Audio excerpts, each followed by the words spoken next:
글을 2012년도에 쓴 것이어서 만약에 지금 다시 쓴다면 좀 다듬어야 될 필요성이 느껴집니다. 감안해서 그렇게 들어주시면 좋겠습니다. 그리고 여기 내용들은 현저입니다. 들어가는 말, 20세기 최고의 설교자 로이드 존스. 그는 1899년에 태어나서 1981년 3월에 소천하였습니다. 영적 거인. 영적 거인의 특징으로는 크게 두 가지를 들 수가 있습니다. 첫째로 성경과 신학 지식이 뛰어나야 하겠습니다. 이에 더불어 삶이 뛰어나야겠습니다. 지난 교회의 역사 가운데 뛰어난 영적 거인으로는 먼저 어거스틴을 들 수 있겠습니다. 그는 교부 시대의 마지막에 태어나서 교부 시대를 총망라하였습니다. 정리하였고 중세 종교개혁 시대에 신학에 물꼬를 터 주었습니다. 이로부터 1000년이 지나 루터와 칼빈이 1500년대에 그 계보를 잇습니다. 칼빈은 신학과 경건을 결합한 최고의 스승이라 하겠습니다. 1600년대 즉 17세기가 되면 청교도 시대가 열립니다. 우후 죽순처럼 수많은 사람들이 이 시기에 떠올랐습니다. 무려 100여 명의 기라성 같은 성악들이 떠오른 시대입니다. 이 시대에는 영적 거인의 시대라 하여도 가히 과언은 아닙니다.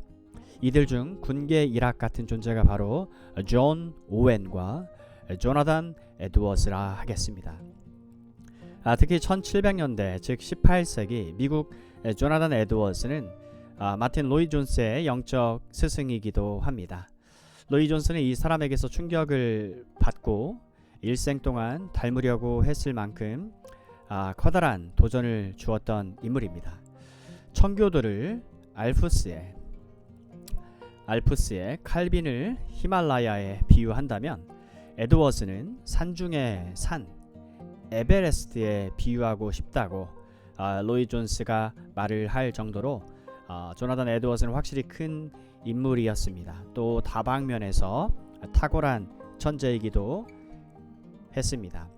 신학계에서 어려서부터 신동은 에드워즈입니다. 그의 지적인 탁월한 특징 외에도 삼위일체 하나님을 철저히 높였던 그의 경건은 학문과 신앙과 삶 어느 면에서나 제대로 된 균형을 보여주었다라고 평가가 됩니다. 이에 대한 또 다른 표현으로는 지난 2000년 교회 역사상 신약 성경의 사도 바울을 가장 닮은 사람이다라는 수식이 그에게 붙습니다. 1800년대 즉 19세기에 들어서면 설교의 황태자로 불리는 찰스 스펄전이 있습니다.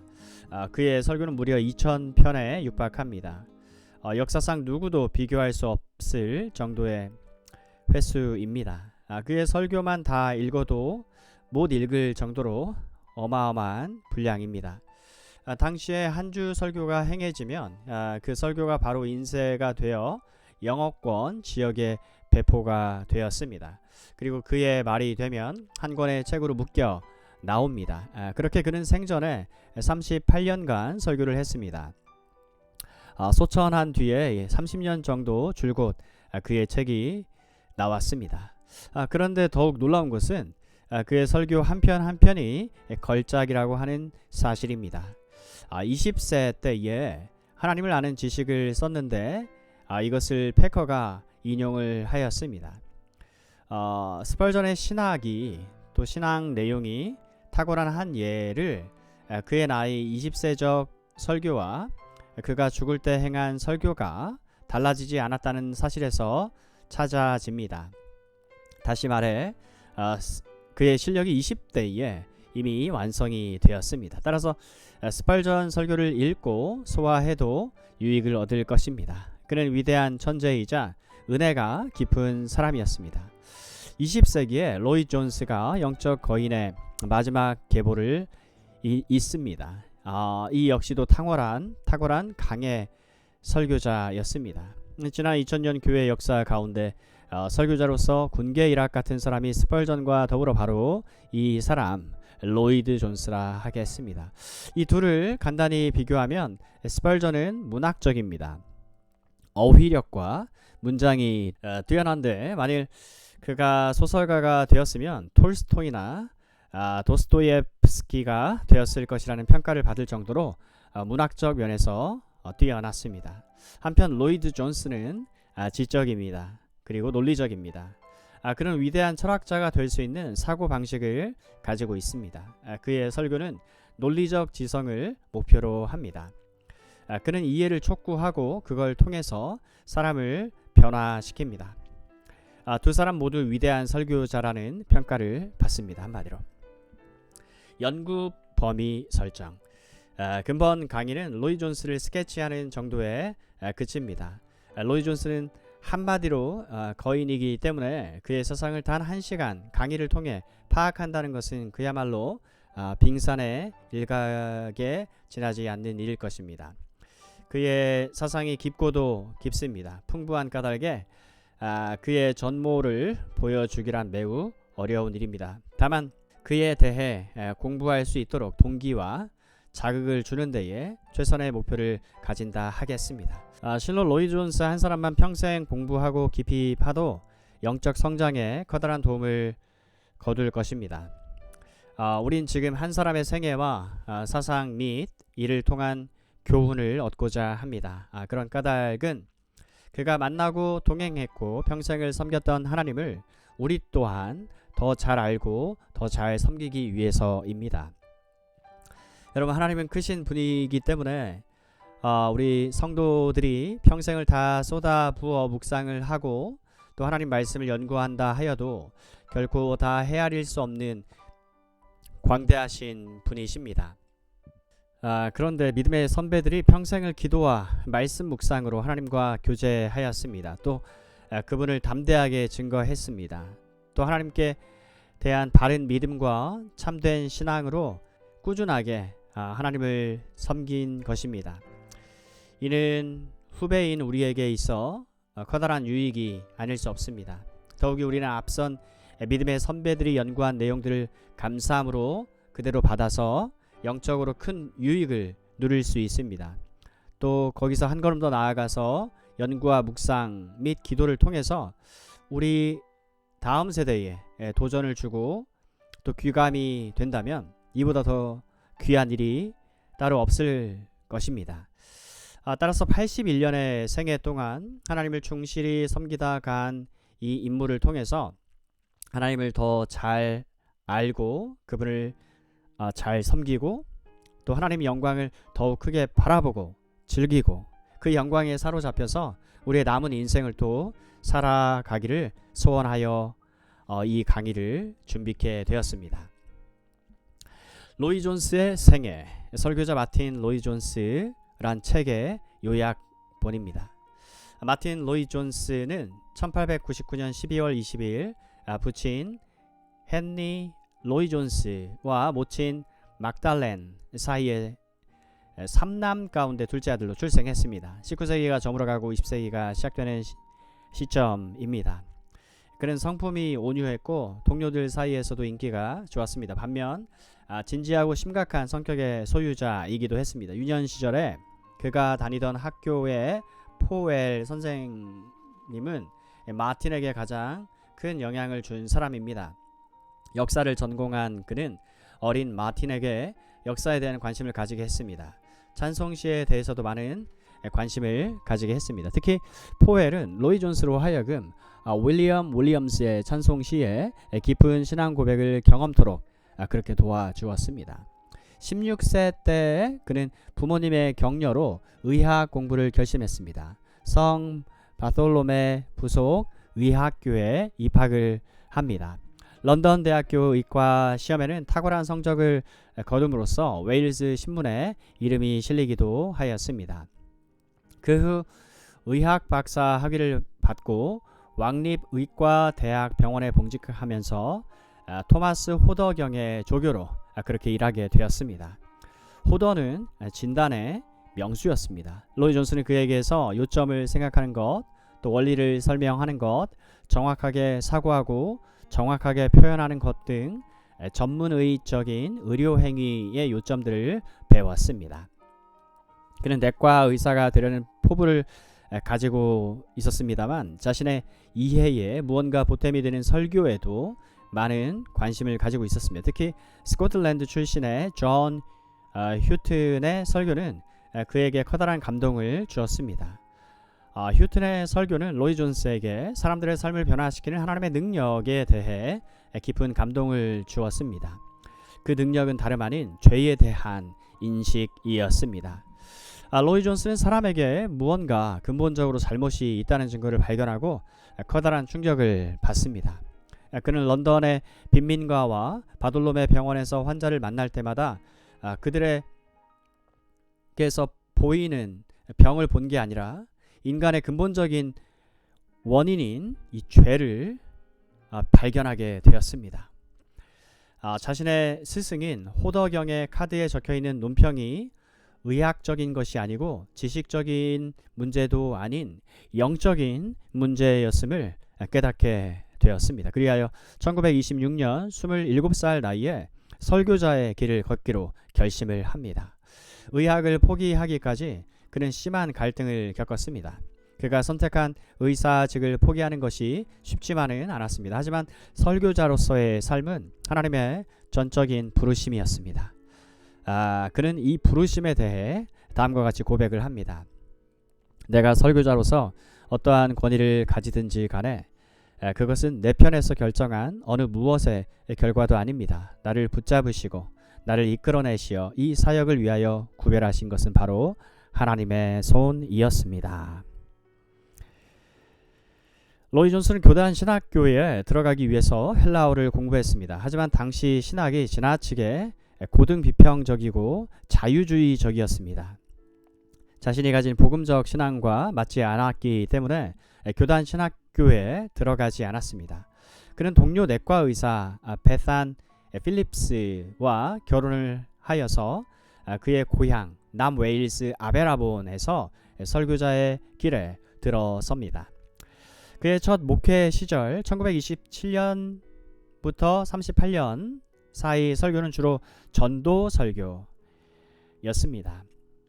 죄의 의식과 복음의 놀라움에 그리고 능력에 대한 확신을 설교하였습니다. 첫 10년간 목회 기간에는 한 설교를 일주일 내내 몸소 손으로 쓰는 게 습관이었습니다. 아베라본에서 로이 존스 사역은 당시 충격을 가져다 주었습니다. 장래가 촉망되는 의사라는 직업을 버리고 복음 전도자가 되었다는 사실이 수많은 사람들의 흥미를 끌어냈습니다. 그가 목회를 시작했던 1920년대 중반에 웨일즈 지역 목회자들 사이에 신학적 기류는 역사적 칼빈주의가 아니라 낙천적인 신학적 자유주의였습니다. 이런 상황 속에서 성경 말씀을 정확무오한 진리의 유일한 원천으로 받아들이는 그의 설교는 엄청난 충격이었습니다. 그가 부임을 한 즉시 그가 심우한 웨일즈의 한 장로교회는 성장하기 시작했습니다. 끊임없는 회심을 통해서 몇몇 악명 높은 사람들이 영광스러운 그리스도인이 되었습니다. 교회에 다니기만 하던 사람들이 하나님의 자녀가 되었습니다. 그 가운데에는 그의 아내도 포함됩니다. 그의 사역 초기부터 성령의 기름 부음이 있었습니다. 이후 1938년부터는 캠벨 모간 목사의 제의로 웨스트민스터 채플에서의 30년간의 목회가 시작이 됩니다. 2차 세계대전이 발발한 뒤 얼마 되지 않아 폭탄이 예배당에 투하되었습니다. 그리고 많은 사람들이 교회를 떠났습니다. 전쟁이 끝난 뒤에는 약 500명의 성도들로서 새로운 교회를 시작했습니다. 1951년 웨스트민스터 채플은 약 2,500명이 출석하는 런던에서 가장 큰 교회가 됩니다. 로이 존스는 웨스트민스터 채플에서 캠벨 몰간의 역사적인 계승자가 되었습니다. 그뿐 아니라 강해 설교의 왕자라는 그의 칭호를 계승했습니다. 하지만 로이 존스는 그의 독특한 설교 방식을 발전시켰습니다. 성경 한 책에 대한 연속 강해 설교를 본격적으로 하기 시작한 것은 베드로후서 강해 설교부터입니다. 그는 이 설교를 시작해서 무려 21년 동안 계속해서 연속 설교를 하였습니다. 5년에 걸친 에베소서 강해 설교, 12년에 걸친 로마서 강해 설교, 요한복음과 사도행전에 관한 강해 설교 등으로 이 모든 설교들은 그의 기념비적인 작품들입니다. 또 그가 실제적이고 영향력 있는 역할을 감당함으로써 진리의 깃발사와 런던 복음주의 도서관 및 런던 신학교가 만들어지게 되었습니다. 또 기독학생회 IVF와 기독의사협회 CMF의 성장은 설득력 있는 능력의 증거요 로이드 존스가 행한 사역의 열매였습니다. 1968년 로이드 존스는 심각한 병을 앓게 되어 목회 사역에서 은퇴를 합니다. 하지만 이후에도 12년 이상을 계속해서 설교를 하였고 하지만 보다 주된 사역은 책을 쓰는 일이 되었습니다. 그는 은퇴 뒤에 자신의 13권으로 된 주요 설교집 시리즈와 목사의 설교를 출판했습니다.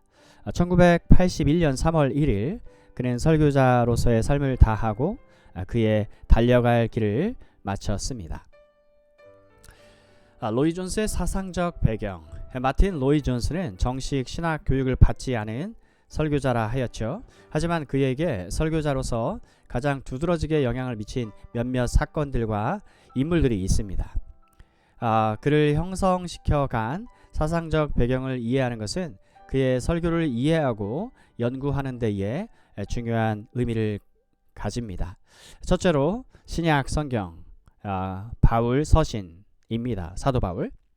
첫째, 로이 존스의 설교는 바울의 영향을 많이 받았습니다. 로이 존스는 바울을 높이 평가하고 있습니다. 그는 사도 바울이야말로 뛰어난 천재이고 가장 학식 있는 바리새인 또 가장 박학한 사람이라 그렇게 생각을 하였습니다.